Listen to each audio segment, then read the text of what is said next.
네, 용칼 두 번째 섹션은 윤미향 논란으로 친일파 대동단결 이런 제목의 시간을 갖도록 하겠습니다. 무슨 얘기할지 여러분들이 다 아실 겁니다. 네, 윤미향 더불어시민당 비례대표 국회의원 당선자 논란이 거세지고 있습니다. 지금 해명이 별달리 없어가지고 의혹과 논란은 더 증폭되는 분위기인데 말이죠. 예, 저는 윤미향 당선자가 무슨 잘못을 저질렀는지 아직 구체적으로 명확하게 이쯤 되면 이제 더 이상 버티면 안 되지 할 정도의 비위의 근거를 보진 못했어요. 아쉬운 점은 많이 있죠.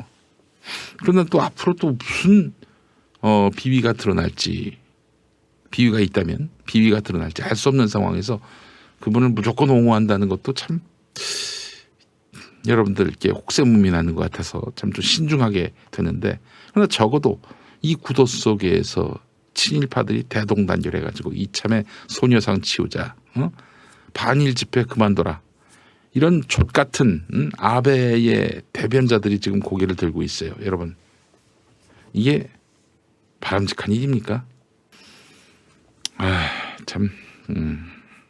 게다가 또 지금 윤미향 한 사람 다구리 하는 거, 요거 많이 봐왔던 풍경 아닙니까? 노무현 대통령, 한명숙 총리, 윤미향까지 양상이 너무나 비슷합니다.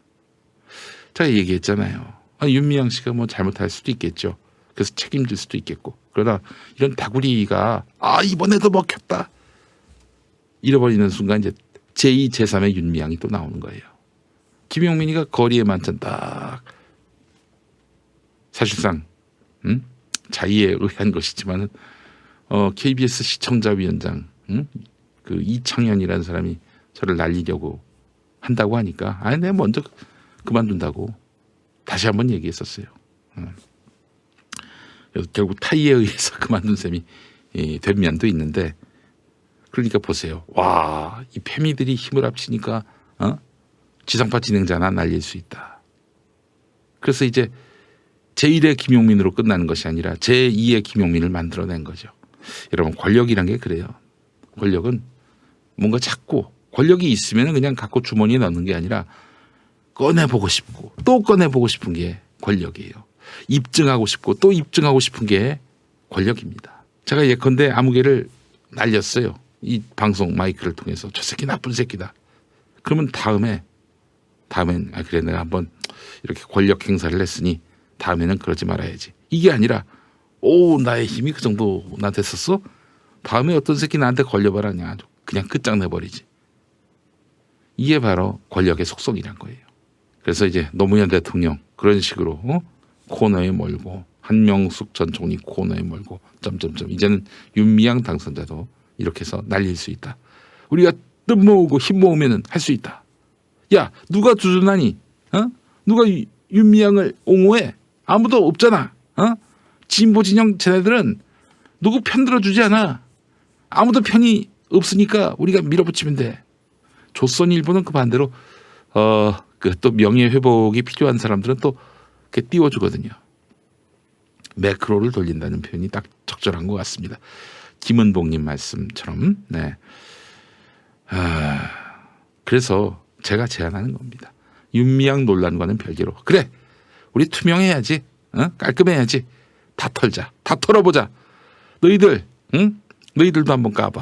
야, 우리만 깔 수는 없지. 너희들도 또 까야지. 이렇게 이야기함으로써 공세적 자세로 이 사태를 대응하면 좋겠다 하는 것이 제 생각입니다. 다 한번 까보자. 사실 조국 전 장관 탈탈 털고 나서 우리 시민들이 뭐 했습니까? 윤석열도 한번 털어보자. 윤석열 털었더니 장모라는 대어가 잡혔어요. 그렇습니다. 우리 시민들이 하듯이 하면 됩니다. 시민들이 조국 털었어? 그래, 너도 한번 털어보자. 조국 부인 털었어? 그래, 네 부인도 한번 털어보자. 그래서 여기까지 온 거 아닙니까? 얼마나 무섭습니까, 우리 시민들. 여러분, 촛불혁명이 무슨 민주당 덕에 된 줄 아세요? 촛불 시민들 덕입니다. 이 위대한 시민들을 희롱하고 기만하고 그리고 속여먹을 수 있다고 생각하는 것 자체가 이거는 정말 사리분별을 못하는 거죠. 그래, 다 한번 털어보자. 그래, 깨끗한 사회 가야지. 이 정치권 어떻습니까? 손절하기 바빠요. 손절하기. 제가 이낙연 전 총리께 너무 기대하는 바가 크기 때문에 비판적인 목소리도 냈습니다마는 상황을 엄중하게 보겠다. 나는 비난받을 수 없다. 적당한 선에서 손절하겠다. 이런 취지의 말씀이라면 실망입니다. 이런 말씀을 드리고 싶습니다. 할 얘기 다 했네 벌써. 마칠까? 광고. 네, 뿌리 깊은 샴푸의 모낭 영양제 만나보시겠습니다. 뿌리 깊은 샴푸의 모낭 영양제.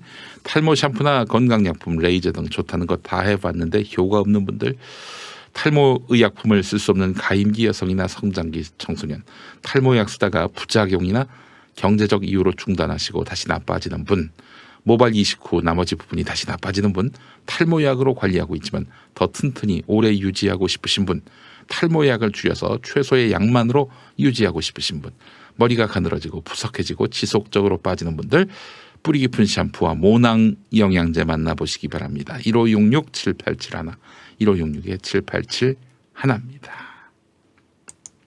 우리 송들레님, 왜 자꾸 이낙연을 디스하냐고. 제가 디스한 겁니까? 그게 디스한 거예요?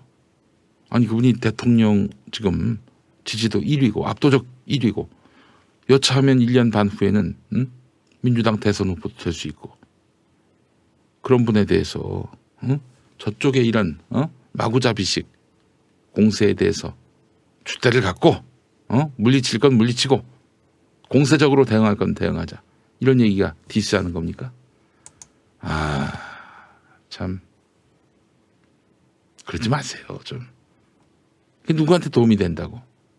그리고 대통령은 국민이 만드는 겁니다. 대통령은 옹립하는 거, 그거 추대하는 게 아니에요.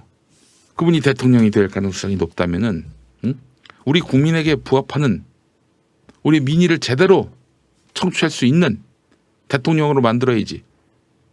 그분이 온전한, 더 이상 뭐 이렇게 그분에게 건의할 것도 없는, 대통령 하시죠. 뭐 굳이 뭐 이렇게 우리 같이 이제 허접한 인간들한테 뭐 이렇게 저렇게 휘둘리지 마시고 그냥 하세요. 그래야 하는 겁니까? 자, 디스한 적 없어요. 헛소리 하지 마시고. 자, 박찬수 칼럼. 전에 편집국장 하셨던 논설위원인데 2009년 최열, 2020년 윤미향, 이 칼럼 한번 읽어보겠습니다. 칼럼을 가려서 제가 잠시 사라지겠습니다. 11년 전인 2009년 4월 최열 환경재단 대표를 인터뷰한 적이 있다. 환경운동연합 후원금을 횡령했다는 혐의로 검찰이 최 대표를 불구속 기소한 직후였다. 빼돌린 돈을 딸의 유학 비용으로 썼다는 언론 보도까지 나왔다. 그에게 검찰 발표가 사실인지 물었다. 답변은 이랬다. 초기 환경운동연합 건물을 조성하면서 자금이 모자라 내 돈을 환경운동연합에 빌려줬다가 나중에 기부금에서 돌려받았다. 시민들이 낸, 환경운동연합에 낸 기부금에서 자기가 애초에 빌려줬던 돈을 가져갔다. 시민단체는 수시로 돈이 부족하니 그렇게 하는 게 관행이었다. 바람직하진 않지만 또 상황을 들어보면 이해를 못할 바도 아니에요. 횡령한 것도 아니고 자기가 빌려준 돈 환경운동연합이 돌려준 그런 양상인데 뭐 그럼에도 불구하고 막 횡령했다, 이런 식으로 몰아갔죠. 회계상으로 보면은 또 그렇게 막 만들 가능성도 있어요. 만들 수도 있어요. 횡령으로 조작할 수도 있어요. 한국에서 환경운동이 이만큼 뿌리 내린 게 최열 대표의 헌신적 노력 덕분임을 부인할 사람은 없다. 그는 환경 문제에 맞서려 항상 지방을 돌아다녔기 때문에 돈 문제엔 신경 쓸 겨를이 없었다고 토로했다. 그런 그에게 법원은 횡령 혐의 무죄를 선고했다. 개인적으로 취득한 이득이 없고 시민단체의 주먹구구식 회계 처리에서 비롯된 것으로 보인다는 게 판결 이유였다. 열악한 시민운동 환경과 활동가들의 헌신, 그 과정에서 지나쳐버리는 회계 규정, 시민운동을 싸잡아 매도하는 보수 언론의 정치 공세와 그래도 대의를 훼손하진 말라는 항변까지 우리 시민운동이 처한 힘겨운 현실이 고스란히 반복되고 있다. 상황이 이런 데에는 우리 모두의 책임이 있다. 최열 대표는 대다수 시민단체가 유능한 회계 전문가를 채용할 여력이 없다고 말했다. 시민단체 육성을 위한 공적 지원에 인색한 정부의 책임이 있고 시민단체 활동을 봉사지 생활의 수단이 아니라고 보는 사회의 책임도 있다. 시대는 변했고 누군가는 그 변화에 걸맞은 책임을 보여주어야 한다. 윤미향 전 이사장 논란이 이렇게까지 증폭된 데에는 그가 집권 여당의 비례대표 국회의원에 당선됐다는 사실이 깔려 있음을 부인할 수 없다. 이용수 할머니가 기자회견을 자청한 계기도 윤 전 이사장의 비례대표 진출인 것으로 짐작된다. 네, 두 분의 갈등은 뭐 누구나 다 알고 있는 바인데 이용수 할머니가 제가 출마했던 19대 국회의원 선거 때 민주통합당 비례대표 후보로 나서려고 했던 걸로 알고 있습니다. 그리고 윤미향 전 이사장은 21대 더불어민주당 더불어시민당 비례대표 후보로 나왔고요. 이 과정에서 뭔가 갈등의 포인트가 생긴 것은 아닌지 조심스럽게 생각을 해봅니다. 예, 이용수 할머니는 정말 그 어떤 피해자를 넘어서서 활동가로서 자신의 어떤 뜻을 펼치고자 하는 바가 있었는데 윤미향 이사장이 당시에 어떤 입장이었는지 너무 궁금해져요. 사실은 제가 아는 바가 없어가지고 이렇게 말씀을 드리는 건데, 자, 하여튼 2013년 옥중에 있던 최열 대표는 세계적 환경단체 시에라 클럽이 주는 치코 멘데스상을 받았다. 정치 권력의 부당한 탄압에 맞서서 시민운동을 지켰다는 공로였다. 지금 중요한 것은 큰 상처를 받은 위안부 인권운동을 다시 추슬러 앞으로 나가는 일이다. 그렇습니다. 저도 이제 이 시민단체 이사장으로서 윤미향 이사장의 그 이런저런 논란을 보면서 물론 뭐 저는 그렇게 하진 않았습니다만은 지난 정권 특히 친일 정권 때 가장 눈엣 가시였던 이런 일본군 위안부 피해자에 대한 일본 정부의 사죄와 배상 운동 이것을 거치면서 얼마나 많이 힘들었을까 항상 감시받았을 것이고요. 견제받았으니까요. 그래서 그 운동에서 발생할 수 있는 여러 모자람들 근데 이게 뭐 지금 주먹구구식 회계 처리가 문제라면은 그것도 사실 이해할 여지는 있어요. 그러나 이게 만약 개인이 횡령했다 이러면 또 얘기가 다른데 현재까지 그런 얘기가 나오지는 않고 있는 상황이어서 또 그거는 검찰의 수사 영역에서 또 아니죠. 검찰이 아니라 법원의 판단 영역에서 헤아려질 수 있는 거기 때문에 제가 누차 말씀드리잖아요. 저는 결론이 날 때까지 지켜보겠다. 예단하지 않겠다. 이런 것입니다. 여러분들도 좀 지켜보시죠. 그야말로 태산명동 서일필. 뭐 태산이 흔들리는 큰 일인 줄 알았더니 그냥 쥐새끼가 왔다 갔다 하는 일이었단 말이죠. 조금만 더 지켜보고 판단하면 어떨까. 그리고 이자들을 좀 경계할 필요가 있지 않겠는가. 네, 극우 세력들, 극우 세력이라기보다는 친일 세력들이죠. 이들이 윤미향 논란을 악용해서 역사 뒤집기를 시도하고 있다는 것입니다. 역사 뒤집기의 선두에는 이름도 생소한 반일 동상 진실 규명 공대위. 반일 동상은 아마 소녀상을 말하는 것 같습니다.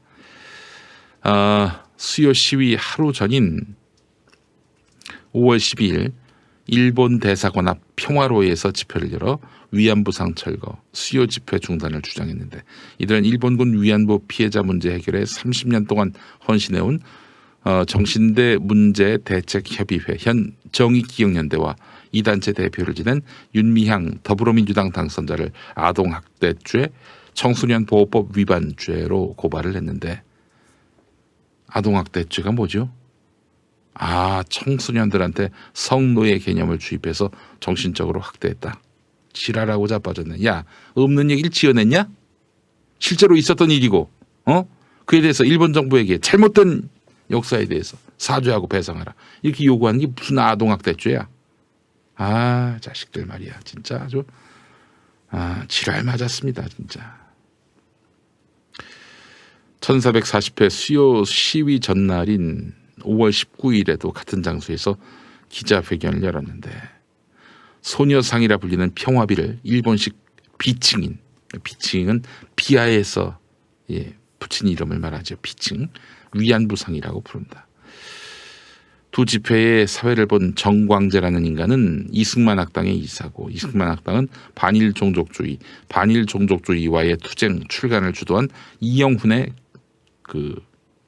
학교, 이영훈이 교장인 학교. 두 책의 필자로 참여한 이우연 낙성대 경제연구소 연구위원은 공대위 창립 기자회견에서 단체 연역을 발표하기도 했고, 이승만 학당, 낙성대 경제연구소, 반일동상 진실규명 공대위가 인적으로 연결되어 있다. 야, 지금 시즌이 이러하니 지금 이 친일파들이 고개를 들고 나와서 발광을 하고 있군요. 여러분, 모르겠습니다. 뭔가 잘못이 있다면은 그 잘못에 대해서 꾸짖어야지.